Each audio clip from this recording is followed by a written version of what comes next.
Estimados amigos, tengan ustedes muy buen día. There'll be girls across the nation that'll eat this up. Babe, I know that it's your soul, but could you bottle it up? Get down to the heart of it. No, it's my heart. You're shit out of your luck. Don't make me tell you again. Love, love, love. Hey, Love, love, love, love. I do it for love. Love, love, love. Uh-huh. Do it for. Yeah. La clase de hoy vamos a tratar un tema muy importante que es aprender a manejar y a conocer los términos que la investigación criminalística demanda en nuestro país. Términos que a veces se nos hacen un poco complicados, algunos para entender, pero otros no tanto, y que realmente son muy necesarios a la hora de nosotros aplicar todos estos procedimientos que se llevan a cabo en el lugar de los hechos, en las diligencias judiciales, en la actividad criminalística como tal.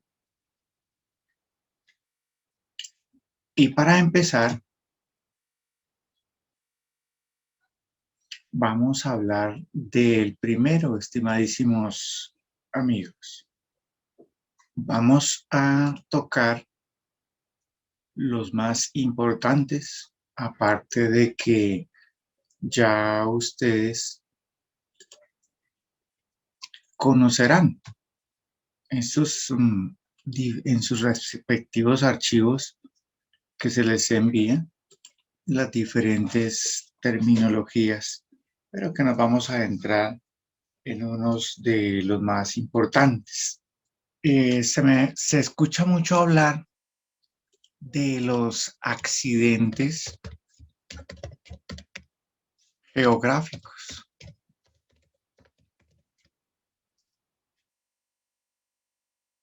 Que vienen a significar realmente esas características que presenta un banco de tierra, por decirlo así, una porción de tierra. Y nosotros podemos ver la forma de ese banco de tierra, cómo está estructurado y la elevación que tiene o la proyección que tiene. Uno lo ve en los cañones, un ejemplo, el cañón de Chicamocha, aquí en Santander.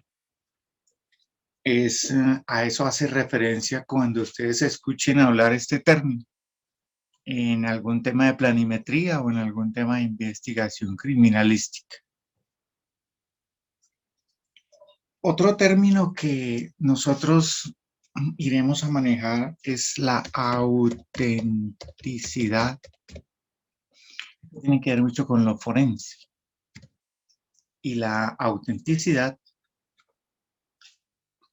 es una especie de garantía para nosotros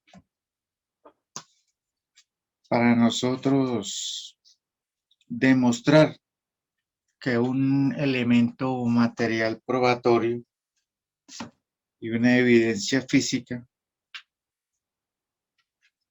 es lo que se está diciendo que es.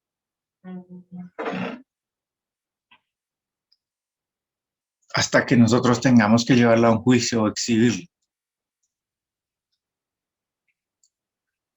Otro término que iremos a utilizar mucho es la claqueta, compañeros. La claqueta tiene que ver mucho con es como una pizarra que contiene información para identificar una inspección técnica, allá un análisis en el lugar de los hechos. Ahí debe de llevar unos números de noticia criminal que yo más adelante les explicaré de qué se trata, la fecha, la hora inicial y la hora final, donde va también la dirección de la diligencia, el presunto delito que se está investigando, el fiscal que concede ese caso, la persona responsable que está haciendo la diligencia. Es un pequeño formatico que nosotros colocamos ahí con estos daticos que le acabo de decir, para que se tenga referencia a esa información de esa diligencia que está realizando.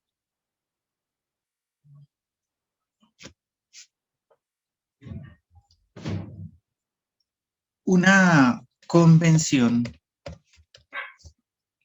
la van a escuchar nombrar bastante. Se da mucho en la topografía y es la que nosotros utilizamos para elaborar los bosquejos o los planos, que muy adelante tocaremos esto cuando se habla de bosquejo, se habla de lo que es a mano alzada y plano se hace en computadora. Estas convenciones hacen que uno interprete los gráficos, van como en la parte de abajo de los planos. Por ejemplo, se dibuja a vista aérea el vehículo pequeñito, un mojón, un poste, una alcantarilla. Todas esas son las convenciones de los planos. Y sobra decir que nosotros tocamos lo que nos interesa,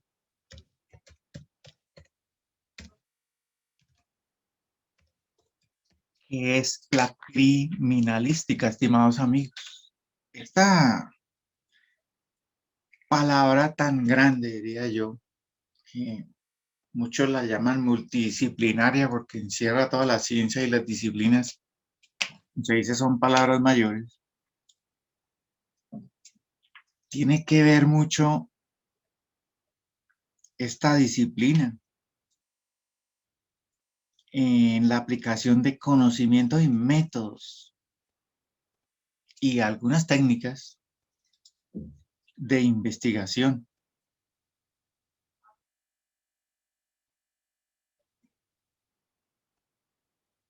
para estudiar algo relacionado con un hecho que de pronto hasta ahí se presume, hasta este momento se presume cuando uno inicia que es delictivo, hasta no comprobar lo contrario. Y ella lo que busca es determinar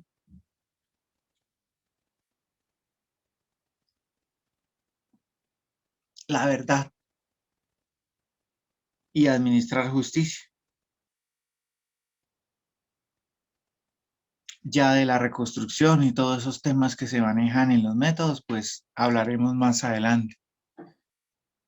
Son también, algunos tratadistas hablan de que es una rama del derecho que coadyuva a la administración de justicia y que recoge múltiples disciplinas. Por eso dice que es multidisciplinaria, todas las disciplinas que la ciencia aporta, las ciencias naturales, para el desarrollo de nuestro trabajo. Y la criminalística de campo, que me parece sumamente importante, que es prácticamente el ejercicio de su profesión, es toda esa cantidad de conocimientos científicos que permiten estudiar el lugar de los hechos, se desarrollan en el lugar de los hechos. ¿Y qué es lo que se va a hacer allí en el lugar de los hechos? Pues preservarlo, fijarlo de manera fotográfica y de las otras maneras que hay, que más adelante las tocaremos, descubrir, clasificar, embalar y levantar los indicios encontrados allí en el lugar de los hechos. Esos que llaman elementos materiales de prueba. Y cuando nosotros recogemos estos elementos de prueba en el lugar de los hechos, buscamos es identificar al autor o autores del hecho delictivo. Eso es lo que busca la criminalística de campo, o sea, que actúa en el lugar de los hechos. Y hay algo interesante de ya, que son las siglas EMP, EF, con las cuales ustedes se van a familiarizar con todas estas siglas en los formatos, en los manuales, en los códigos, que EMP significaría elemento material probatorio, y EF, evidencia física.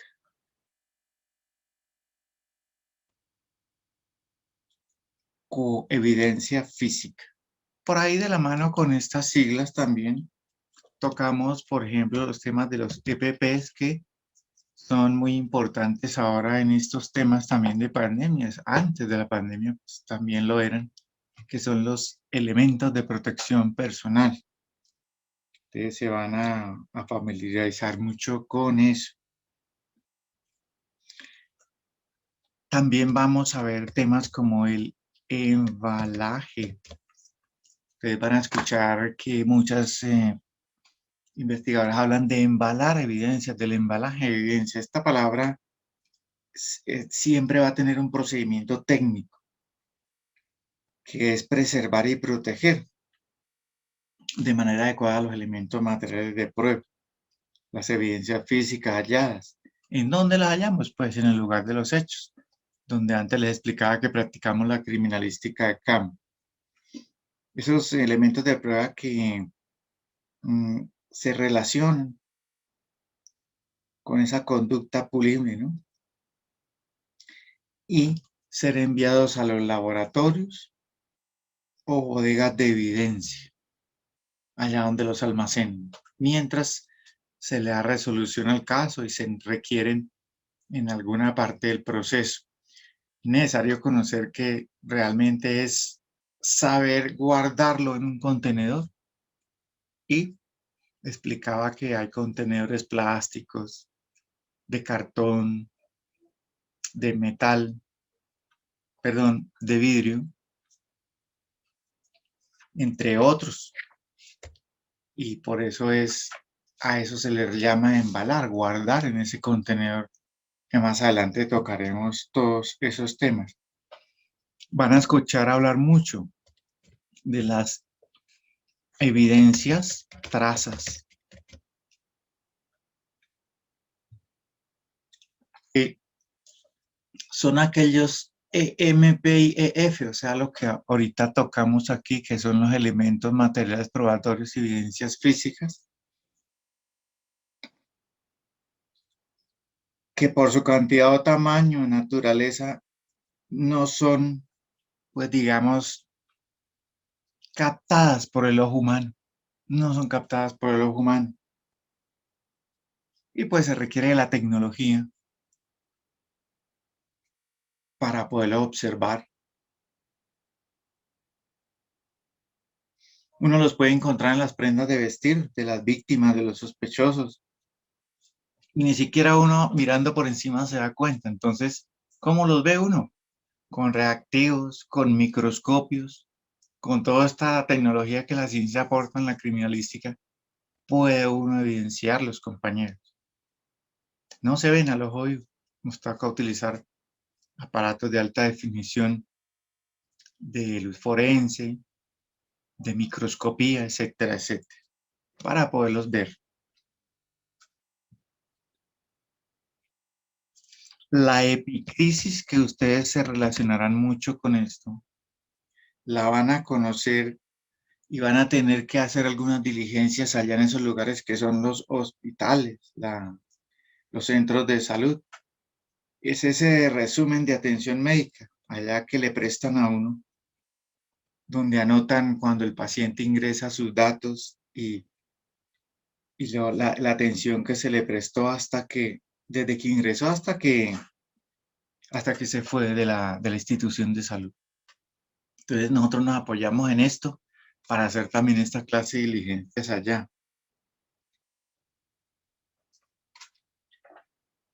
Es muy importante que también nosotros hablemos de unos términos que se van a trabajar muchísimo, estas siglas que son constantes, como son el AFIS, donde cada investigador va a tener mucho que ver con esto, que esto significa un sistema automático de identificación dactilar. O sea que esto es creado para las huellas dactilares, compañeros. ¿Quién lo tiene? La Registraduría Nacional del Estado Civil, y se conecta con las entidades de policía judicial para tener esa fotocédula, esa plena identificación que lleva una fotografía, los datos personales, las huellas dactilares de cada individuo. ¿Cómo se adquiere eso? Pues cuando nos cedulamos. Ahí tenemos esa plena identificación. Y con eso identifican a los delincuentes, a los civiles, a los que no son delincuentes. Y también a los cadáveres, señores. Em, para continuar con estos términos van a encontrar también el IBIS, que es un sistema, por decirlo así, también como automático. Estos son software inteligentes y muy amplios de identificación balística. Entonces se utiliza para dejar proyectiles, vainillas que están involucradas en algún hecho delictivo, homicidios, lesiones personales, etcétera, etcétera. Y el PIPH, que son las pruebas preliminares pruebas de identificación preliminar homologada para determinar si es positivo para el tema de los narcóticos. Entonces ustedes ven que en los aeropuertos,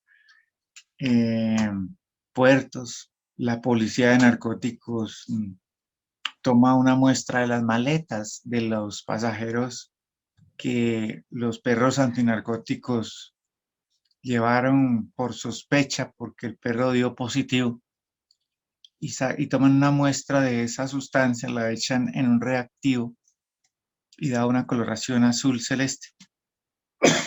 Esto significa que es positivo para cocaína. Entonces, esa es otra situación a tener en cuenta en estas siglas, este lenguaje, para que se vayan familiarizando con estos conceptos. La mismicidad, que no es otra cosa que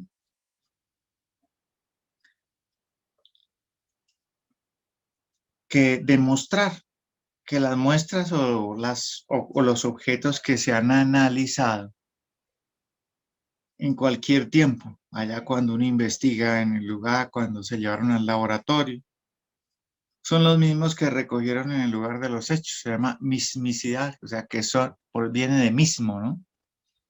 Que lo que se analizó allá en el laboratorio, de lo que viene del lugar del hecho al laboratorio y,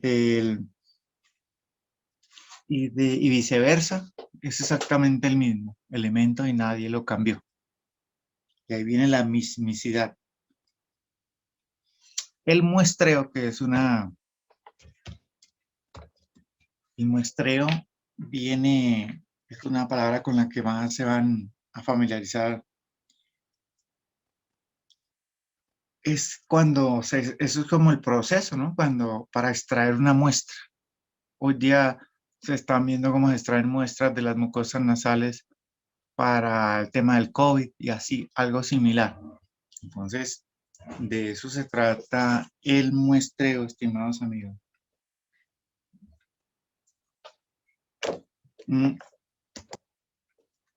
La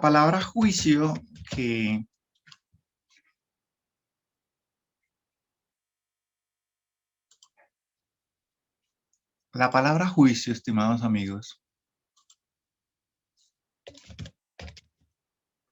es hoy día se llama juicio oral, ¿no? Que es ese tema de las audiencias públicas, donde llevan hablemoslo, imputado, sindicado, a comparecer para que se le imputen los cargos, se el fiscal ya cuando llegue esa audiencia empieza a presentar esos elementos probatorios y el juez decidirá más adelante si es culpable o no. Más adelante amplificaremos más este tema, pero de eso se trata el juicio. Se familiarizarán también con este tema del SPOA, que es nuestra ley 906 del 2004, nuestro Código Penal y de Procedimiento Penal, que realmente esto significa el Sistema Penal Oral Acusatorio. Ahí está SPOA, Sistema Penal Oral Acusatorio. Se van a familiarizar mucho con eso, el SPOA, que es el Sistema Penal Oral Acusatorio. Compañeros, hay otra situación ahí que se nos va a presentar, como son, por ejemplo, las disciplinas de la criminalística, que las tocaremos más adelante en otra clase, pero que es muy importante aclarar acá que hay unas muy fundamentales, como son la dactiloscopia, la balística, la grafología, la documentología, la entomología y muchas más, la meteorología, pero que realmente se ha demostrado que todas las que la ciencia tiene aprobadas, la comunidad técnico-científica, se consideran, esa es la ventaja que tiene esta carrera, que recibe todo lo que se considera aprobado por la comunidad científica. Todas las carreras pueden llegar a ser un trabajo importante en esa materia. Por aquí van a tocar temas como SIGIN, DIGIN, que son entidades, allá les mandé el significado, adscritas a la Policía Nacional y que desempeñan actividades de investigación criminalística en la parte operativa también, ¿no? Entonces, más o menos para que tengan en cuenta cuáles son esas, como ese lenguaje que ustedes van a escuchar. Por ahí van a escuchar también lo que es contenedor, que son esos recipientes que hablábamos, icopor, vidrio, cartón, para guardar los elementos materiales para todos, los EMP y los EFs. En las circunstancias que más adelante tocaremos, cada elemento debe llevar por un protocolo un contenedor, por decirlo, un ejemplo. Yo no puedo guardar como en una hoja de periódico, en una bolsa plástica, pues un arma de fuego, porque la norma del último acuerdo nos dice que tiene que ser en una caja de cartón. Lo mismo para recoger, hacer un muestreo de sangre o de algún fluido, pues tengo que utilizar el hisopo, ¿no? Cada cosa tiene su contenedor, por el tema científico y técnico. Así de sencillo. Van a escuchar mucho sobre esto, estimados amigos, la policía judicial. Y hablan de las funciones. Son temas que se van a tocar paso a paso, porque son temas muy amplios, pero en sí introductorio les quiero comentar que la policía judicial son organizaciones, organismos del Estado que tienen unas funciones que más adelante las explicaremos, específicas, de manera constante, que se ejercen 24 horas. Hay unas que tienen funciones especiales y hay otras que tienen algunas transitorias, que realmente son esos organismos del Estado que ejercen la investigación criminalística porque el Estado les desaprobó mediante una normatividad esas funciones.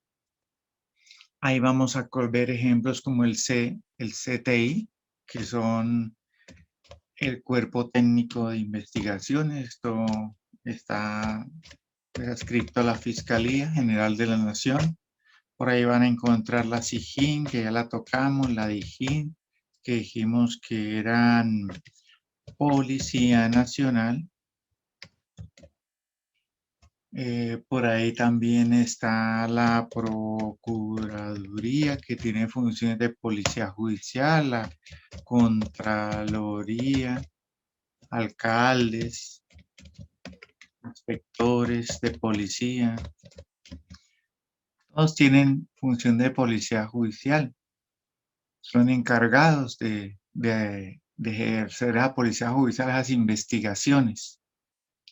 Y que pues en algunos casos donde no hay policía judicial, pues la policía desempeñará estas labores.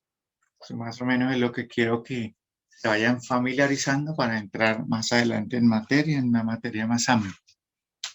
Estimados amigos, es lo que tenía hoy por compartirles. En la próxima clase, pues, estaremos tocando otros temas y pues vernos en otros encuentros virtuales ya mucho más de fondo, tocar estos temas. Hasta una próxima oportunidad, estimados amigos.